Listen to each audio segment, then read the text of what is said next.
So, Esen, what a great honor. Thank you very- so much Thank you, Aditya, for inviting me. taking the time for the interview. For me, Esen is maybe, I cannot say the most important person in the Young Living Corporate for Europe, but you are in quite a sense because Esen has a calm style, a non-political style. Before we talked, she's like a farmer, she's like Gary. She takes care that everything grows, that everything can flourish, and for that continuity is so important. And while we start already on the theme of continuity and why it is so important, please first introduce yourself. Sure. My name is Esen, and I've been with Young Living for 3.5 years almost now. I started as marketing director for Europe, and now I'm the general manager for Europe and CIS countries. And to your point, Aditya, I'm a farmer in heart, so I'm a person that likes stability in life, that likes, continuity, sustainability in life, and I think it is important both in life and in business to have some sort of stability for a certain period of time and a sustainable growth. It doesn't mean that you need to stay where you are, you shouldn't grow, but a sustainable growth is what is important for me, for my career, and for my family. Yeah, and it's quite amazing that network marketing is an industry and a field of business where you have stark contrasts. Yes. And we're going to talk about that in a moment, but first I'm very interested, where do you come from, and is there anything in your childhood which made you how you are? Yes, sure. Well, I'm originally from Istanbul.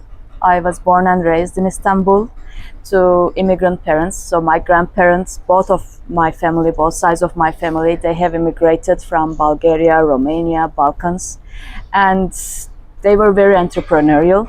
My grandmother was a networker and like multi-level networking lady, one of the first in the country at that time. So it is in my blood, actually. This industry is in my blood, and so I was always, I grew up watching her, how she built her business, and then I joined this industry. It was my first real job. Yeah. In multi-level company, in another company, and then I moved to UK 12 years ago with that other company, and I've been living in London since then. So I've been growing up in this business. It's fascinating. So very luckily for us, Young Living family, it is that you moved to London. Yes. So we got together. Wow. So your grandmother, an early network marketer. She was one of the first in Turkey. In the 1950s, 1960s? When 70s. was it? 70s and early 80s, I would say. Yes. Wow, that's so interesting. Yes. And like one of the historical companies that we know? Or is it a company that is not known nowadays? It is known. It's known. It's a like known household company. products? Cosmetics. Cosmetics. Yeah. Okay. Super interesting. Yes. And back then, it was really like meetings, cosmetic meetings, Yes. or household meetings, like parties. House parties, when ladies used to come together, share the products, discuss their stories, and of course, kind of an income opportunity for the ladies who are staying at home. So it was very convenient for that. So time. also the guest ladies, they got their gift, their guest gift. Yes. That is so fascinating. Yes. And really, the success has always been to do and do and do and do and do and keep on doing it. Yes. Like a farmer prepares the field, cultivates, sprinkles the field. You have to be on it every day. Correct. What is the mindset for that? How can a person who is maybe not used to do this long, because when we speak about sustainable, it means also long term. I think the most important thing is to know your why and keep remembering why you're doing this. It is love for the product, it is for your family. I think once you know your why, because as a farmer, not every day you will, or not every year you'll get a good crop. So you need to be aware of that there will be bad days. But if you know your why and why you're doing this business, every day it's a new motivation for you to go and to help another person, to suggest the product to a new person, especially in our business. It's the oils and we know the benefit of our product. So I think it's the fact that you go, and even if you make one person try the product in 1 week, it's a big difference to their lives. So I think it's the key thing is to remember why you're doing this. Yeah. My opinion. Yeah, it's fantastic. It makes me think very deeply. You know, Esen, when I become silent, it's because I received some information that my brain wants to think about in a deeper way. And yes, because if we compare it again to farming, a farmer loves his fields. He loves his land. And even if there is years of drought and difficulty, he will not abandon his field. No, exactly. And so what is our field? Our field are the people. Yes. And so if the farmer loves the field, we love the people. Yes. And even if it's sometimes not so easy, not so successful, Not always, yeah. if you keep loving the people and loving your work, then Correct. it is easy. Correct. And that brings me to another question. Because Esen is, of course, her grandmother was on the field side, and it's called field and corporate. Correct. Correct. And it's interesting that it's called field already. Yes, true.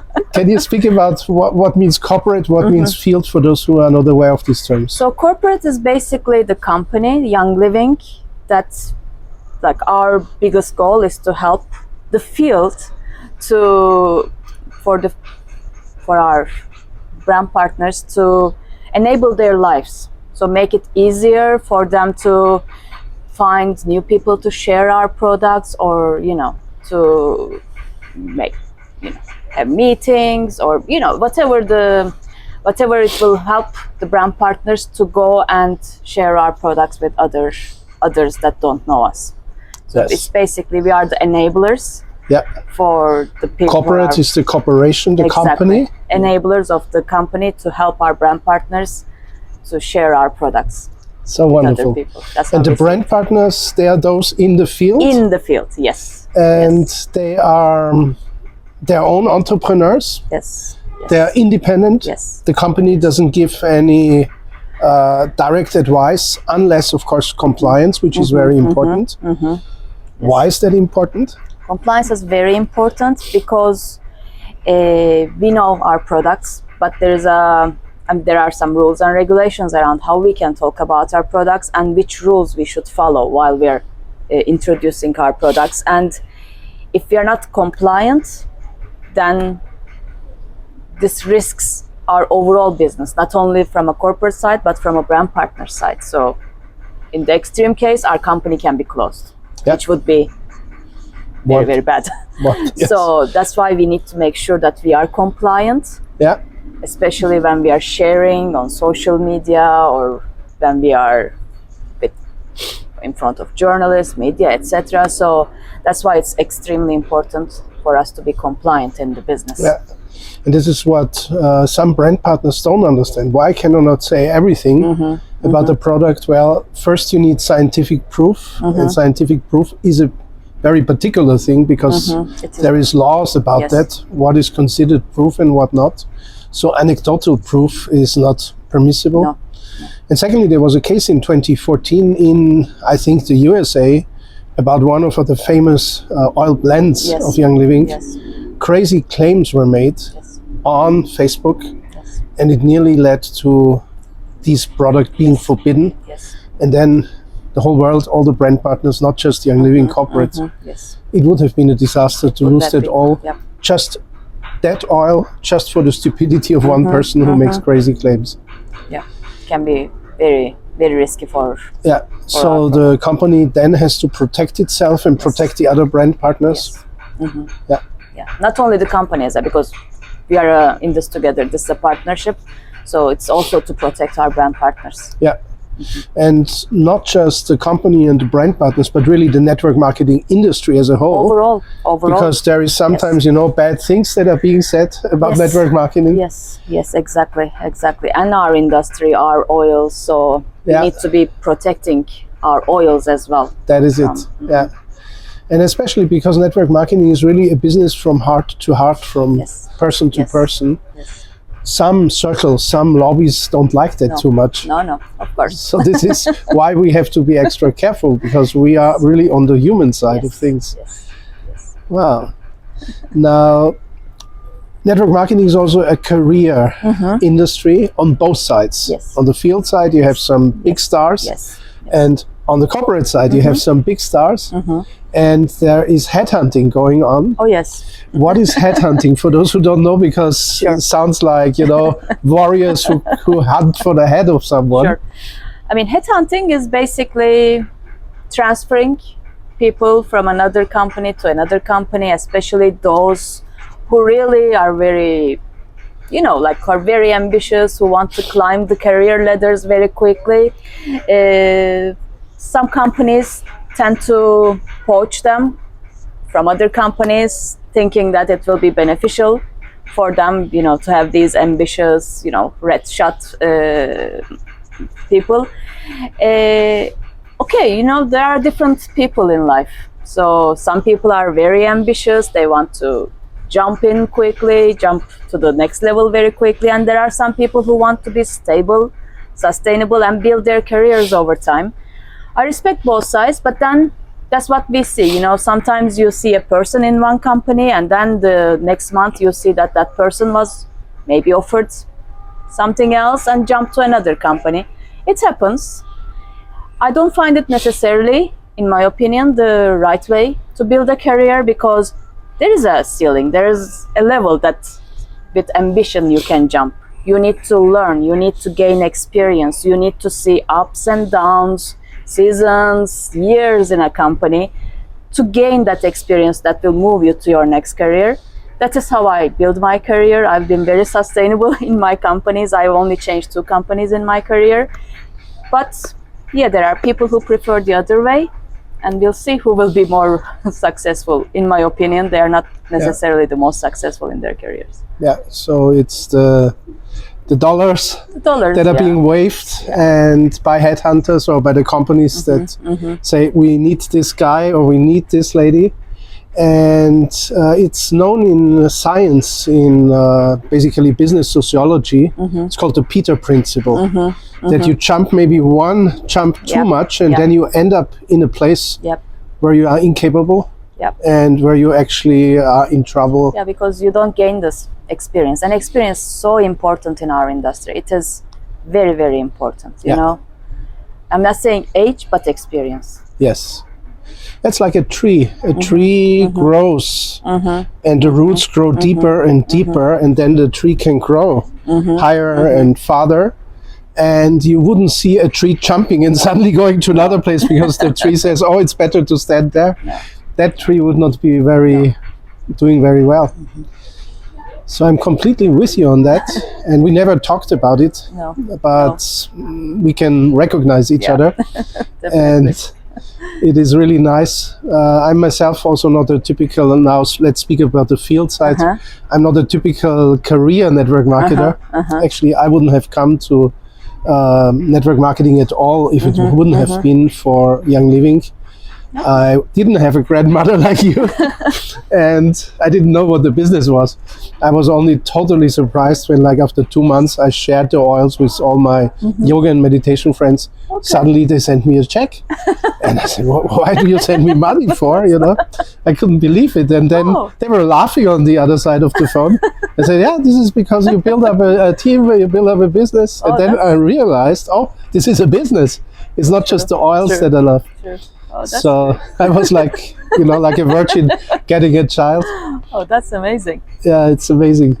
But then also the same thing happened like with you philosophically, that I always just watch nature. I watch the natural laws. After all, we are dealing with plants, we are dealing with nature. And some of the things that I see in network marketing, luckily not so much in Young Living, but in other companies, is just unnatural. And so... And it's not sustainable. If it's not natural, it's not sustainable. That is it. That's the point.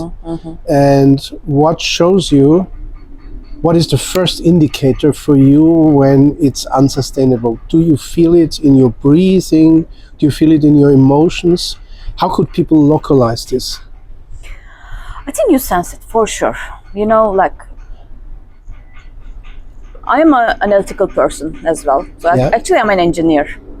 Fantastic. by profession. Very helpful. So to recognize something unnatural is also looking at the numbers. So if you see something jumping on a day, Yeah. like either a sales or enrollment or anything, you know there is something going on. There should be a reason. It can be a promotion, it can be something, but then you see next day Yeah. it will come down. So that's, observation, looking at the data and feeling it, because you can feel it's not natural. There's no reason. There's Yes. no real reason behind it. Yes. So I think it's both, feeling it Yeah. and observing it Yeah. will make you understand. I tell you, Esen touched upon something. We are here on a cruise sponsored by Young Living. This is beautiful Syracuse in the south of Sicily. It's been the town where Plato lived and taught, because it's been a Greek town actually. But here in Sicily, Plato lived and taught. Here Archimedes lived and taught. Okay. And here's also a famous fountain of Artemis, who transwitched a nymph that was fleeing from some enemy into a fountain. And there is some famous places here. So if you ever come to Syracuse, opposite we see the Mount Etna, snow-covered, That's amazing. but you wouldn't see it on the camera. That's why we decided you can have the backdrop of Syracuse, the city. And now such incentive trips or competition or prize winners, it's actually the same thing. Like one is like, go, go, go, go, and oh, I'm the great star, I enrolled so many people. And the other approach is the more sustainable approach, because sometimes in the field I hear, oh, I lost a leg. And then I say, what do you mean you lost a leg? And they say, oh, a whole leg disappeared. And I say, be careful, because your subconsciousness, you lost a line. That makes more sense. Not a leg. And then I always wonder, why do people time and again say they lose a leg or they lose a line of their organization? How can it even happen? Because it never happened in my organization. From the beginning, from 2009, I have all my legs. Wow, amazing. And That's amazing. yeah, it's also, I don't even know how lucky I am, because for me that's natural. It's like with a tree also, he doesn't lose some major trunks or something unless something really happens, like a lightning strikes or something like that. Yes. And yeah, and this for me it's still a riddle, because people then ask me, Aditya, how do you do it? And then I cannot even say, because for me it's natural. And I admire Esen really tremendously, because we have many people who come also to Young Living. They promise everything. They say, country managers or whatever, on the corporate side, they say, I will stay with Young Living forever. 3 months later, they are gone. and then we in the field, we have to explain why this person who was swearing like, by God, I will always stay with Young Living, then they are already gone 3 months later, and people are confused in the field who are new to this whole journey. Why can they promise such a thing and then they're just gone? Were they lying to us the whole time? Very interesting, yeah. And I always say, well, there is some that are career driven, and there is some who are sustainable, building by the natural way. And you are analytical. I am. You are an engineer. You really see it by the numbers. Yes. Which is fantastic, because you and Kobus will work very well together already, indeed, I believe. Indeed, we do work very well, and sometimes we complement each other. But we work very well, and I think this will be a very sustainable partnership with him in Europe. Fantastic. I'm quite sure of that. Wow, that sounds very good. And we feel already the first results. It's good. It's a dream coming That's true, good. finally. That's very good to hear. Very happy to hear. So, yeah, on the field side, recruiting, or in order to come to such a cruise, to win a competition, some people are even using some foul means. I overheard again. I never believed that's even possible. So they make some extra orders just to rank up everyone at the bottom of their organization, but then that's not sustainable. That's not sustainable. Because how can you build a business when you yourself are buying products in a fake account at the bottom of your organization. That's not the point of these incentives either. Yes, sometimes incentives and promotions are necessary for make people start thinking about, because not everyone is natural and not everyone has been in MLM industry, networking industry, as long as yourself or some of our other leaders. So sometimes it's important to have these incentives to make people think, oh yes, I need to go out and enroll, and so this is to plant seeds. But then of course you need to follow up, you need to nurture, you need to train, you need to be with the people that you are bringing into the industry, because they are not just numbers or heads. You are bringing people, introducing our products to the people. So building a sustainable business includes nurturing them afterwards. So I hope what you described, I hope we don't have many of these people. I think it's about 0.01%, but it exists. And for whatever reason, twice in my 13 or 14 years with Young Living now, I heard of such cases. No, I hope. And I'm always shocked, because basically if you fool someone, in the end you're always fooling yourself. Yeah, exactly. Plus you cannot build a business from it. Basically, if you buy yourself in order to reach the rank or win the competition. No, it's not the point of these anyway. So that doesn't work. I hope, And Gary Young himself was such an honest man, totally genuine man. And he also was betrayed sometimes in his life. Others stole his ideas, made a great business out of that for themselves. Yeah. So for me, that's something that is somehow in the DNA of Young Living. And the very first book of Gary Young, called The Essential Beginning, in the foreword, Gary wrote about exactly that aspect, 1993 already. And he said, always be aware there will always be thieves. And he said that in 1993, and it had a double meaning. Yeah. Thieves, the oil blend, but also clever. thieves. That was clever. That's And then nice. Gary That's Young. nice. Yes. I mean, life. That's life. In network marketing, we really have to be aware. We have so many people that we basically have a cross-section of society. Yes. It's a statistical certainty that you will have wonderful people and you will have some funny or interesting people. Yeah. And that is something that you as a company deal with. You have so many characters in the company, but also in the field. How do you do that? What is your advice for that? I mean, to your point, as in life, people are diverse. People are different. Yeah. So I think it's just embracing, because we know that we have a universal product that is for all the people. So once you accept Gary's philosophy and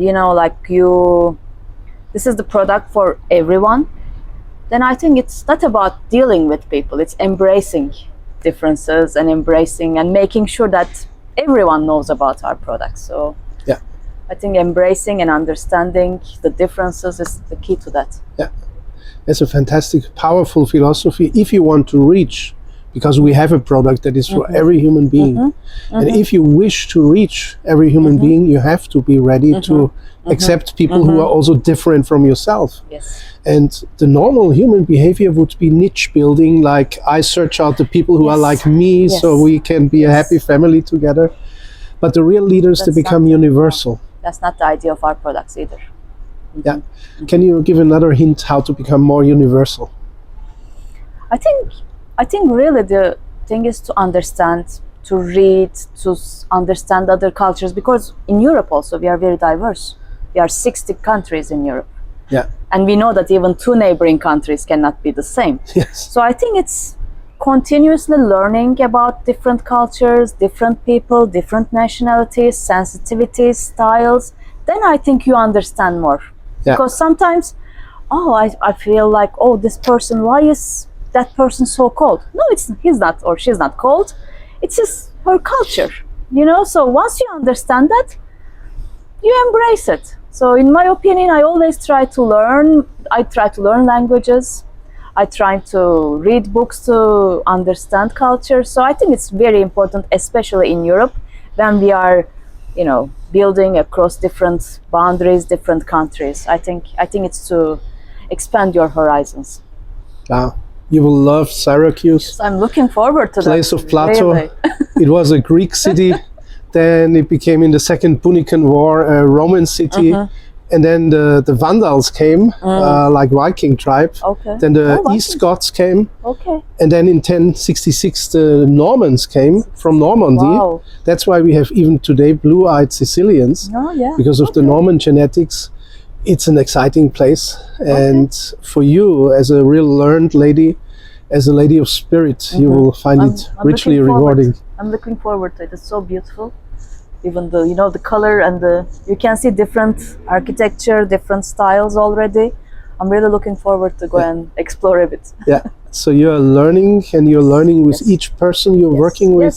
Yes. And for you, it's not really the by hook and crook career moves or winning a competition or going on that trip. It never was. No, it never was with me. And that is called intrinsic motivation as opposed to extrinsic motivation. Tell me, why is intrinsic motivation stronger in the long run?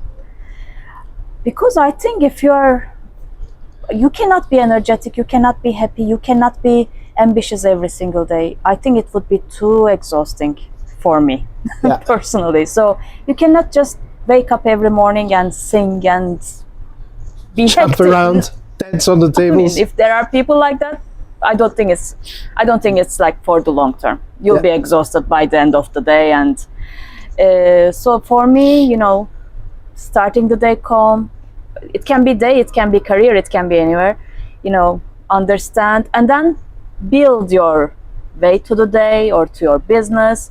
It's more energy conservative as well. So it's the right way of using your It's energy. economical, yeah. Exactly. So, and it's sustainable, as I said. So I never feel too exhausted during my day because I use my energy.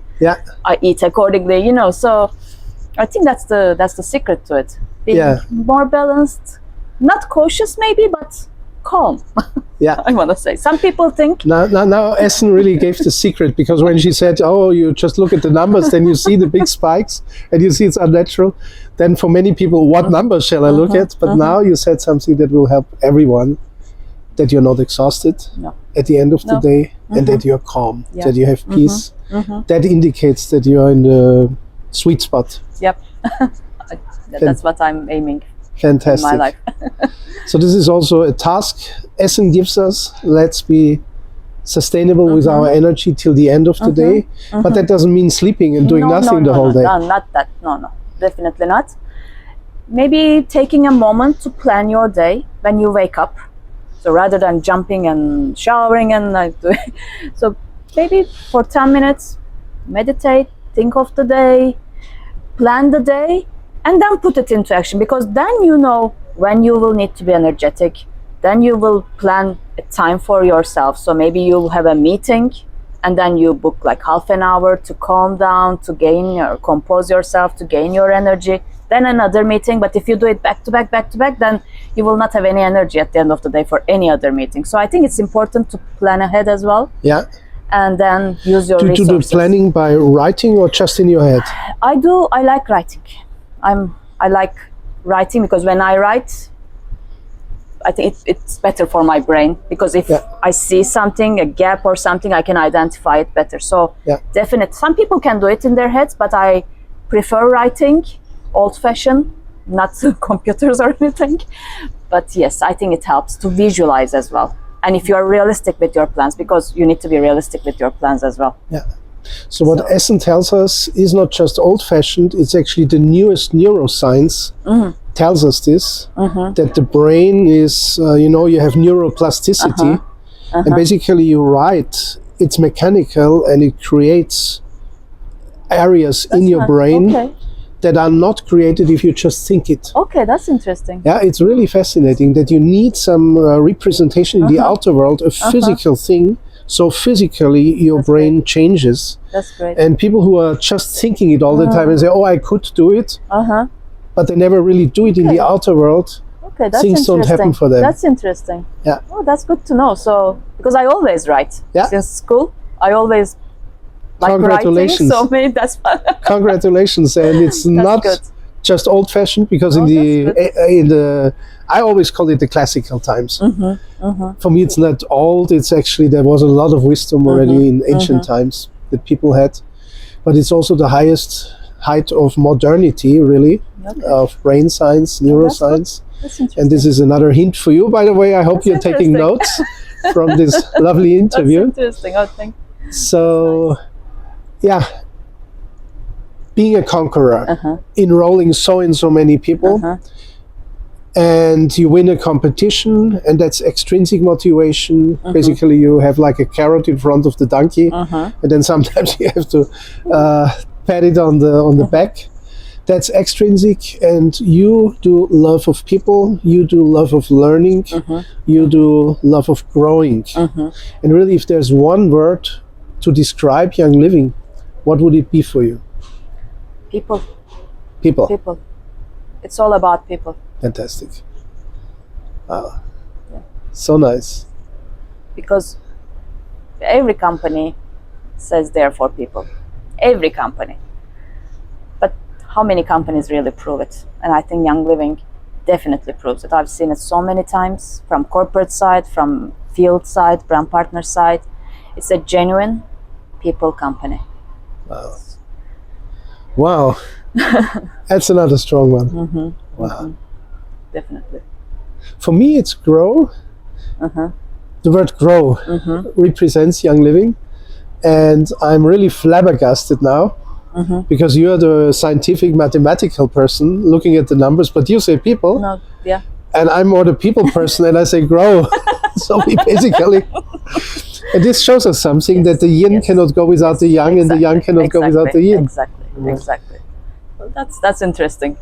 So what would you tell somebody? You know, sometimes people tell me, oh, I cannot enroll, or oh, I'm hard with numbers, or what can I do? Others have this quality. What is your advice to them? I mean, not everyone can be best at everything. So maybe that's why, because I'm a number person, and maybe I'm not as a good people person as Kobus, for example. But I think the important thing is to build the team or build your partnerships with people that complement you and will help you. Because of course you can improve yourself, you can learn how to be better with numbers, but I think the power is to complement, is to find people, find teams, build teams that complement you. And it will make everyone's life easier, and it will build a very strong team. So that's how I... So in the corporate world, that is well known. There was a scene about 100 years ago where Henry Ford had invited a journalist to Dearborn, and he came, and there was Mr. Ford, but there were 10 other gentlemen. And Henry Ford opened the door, welcomed him, and said, I'm the least intelligent person here in the room. These are all, and then he introduced these 10 superstars. Yes, but that's because one person cannot be the Superman or Superwoman. Yeah. And shouldn't be. It would be too exhausting. Yeah. Wrong energy conservation, in my opinion. So, but if you have the right people in your team, Yeah. around you, so I think Yeah. then that's a super team, super power. Yeah. And this is what the journalist then said to Henry Ford. He said, it seems to me you're the most intelligent person in the room, completely agree. because you have built this team of people. And I think that it's also a matter of controlling your ego, because you should not think that you should be the person, you know, as a leader of your team. You should not think that I need to be the king or queen, like everyone should admire and obey me. No, that's not the point. And to Henry, I mean, I didn't know this story, but I think that's an amazing story, because Henry Ford could be the one with the biggest ego and could be talking to that journalist 101, because he wouldn't want to show that he doesn't know finance or marketing. I don't know. Yeah. But you know, being a person that can control the ego and admit that, no, actually, I don't know everything. Yeah. But my finance director knows finance. But I think that's also very important, to make sure that you are aware and can control your ego. It's so rewarding to speak with Esen. Thank you so much, because this is also in the field, like probably one of the most amazing and important things. Control your ego. Because if you put yourself above the people, you're weighing them down, and your team will not grow and you will not grow. Whereas if you become a servant leader, if you support them, if you lift them up, Yep. That means you have to forget about your own ego and just think of what is good for them. Yes. Yes. Then Yes. they become successful, and that in turn makes you successful. Yes. Thank you so much for that. 100%. Thank you. Wow. Thank you. So let's go in the final part of this Sure. interview to Young Living products. Sure. What is your favorite oil? So my favorite oil, as I said, I start my day calm. I do Gary's protocol every single day. Wow. So, joy to my heart, highest potential. I use highest potential. I prefer when Yeah, I'm... there is this two versions. Not One is harmony and but one is highest potential. I prefer harmony over the weekend. Yeah, that's I prefer interesting. highest potential on a work day. And Valor is my go-to oil. Even if I cannot do the protocol, I always put Valor on my wrist. And of course, White Angelica to keep my... That explains composure. also something to me about you, because I always look at you and you have some kind of calm, but also energy, like magic energy. And I was always wondering, how is Esen like that? What is she doing? And that is so smart. Since the day I learned about it 3 years ago, Wow. I'm following it every day. So joy, Valor, highest highest potential on / weekdays, harmony. Yep. harmony on Saturdays and Sundays, and White White Angelica. Angelica for the protection to finish it off. Yes. Wow. And I also carry a bottle of bergamot for energy. So that's why I was very happy yesterday when we were in the farm, and now I have a new bottle. Yeah. But to energize me, because I really like that, the aroma of bergamot. Yeah. It's not as strong as a, like orange or tangerine. I like the, again, more balanced. Exactly. I mean, you take the word out of my mouth. In yoga, there's a quality called santosha. Santosha means contentment. That you are happy just with whatever is. You're content. Because basically, when you lose contentment, it shows that you have a lack, that you have a deficit.